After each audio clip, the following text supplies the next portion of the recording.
বাংলাদেশের ইয়াং জেনারেশনের ছেলেমেয়েদের যে মেন্টরিংয়ের প্রয়োজন, এটা আমি আমার কর্পোরেট লাইফ থেকেই প্রচণ্ডভাবে উপলব্ধি করেছি এবং অ্যাকর্ডিংলি আমি এই মেন্টরিংয়ের প্র্যাকটিসটা করে আসছি। অর্থাৎ আমার যে ৩টা ইন্ডাস্ট্রি মিলে যে কাজ করেছে, pharmaceutical, automobile, food and beverage, প্রতিটা জায়গাতেই আমার যে টিম মেম্বার ছিল, I use to develop them, train up them.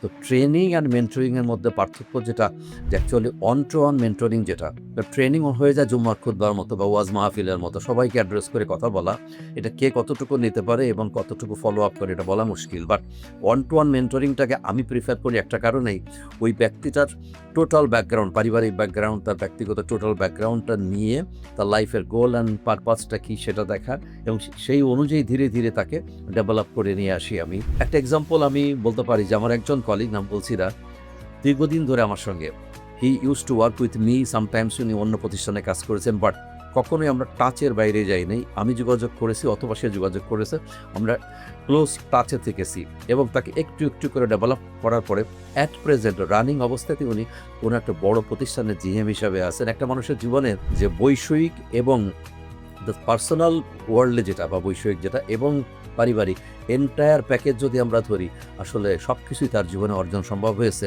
সম্ভবিত একটা কারণে তার সততা, তার কঠোর পরিশ্রম, তার জানার আগ্রহ এবং এটাকে এক্সিকিউট করা এবং লেগে থাকা এই মেন্টরের পিছনে। এই যে এন্টায়ার জিনিসটা আমি আলোচনা করলাম যে আমি কেন মেন্টরিংয়ে চলে আসছি, কারণ আমি জানি যে যদি বৈষয়িক ব্যাপারে আমি চিন্তা করি, তাহলে if I do carry out or impart training in corporate, এটা অনেক ফিনান্সিয়ালি অনেক বেটার। আমি ফিনান্সিয়ালি বেটার দেখতে চাই না।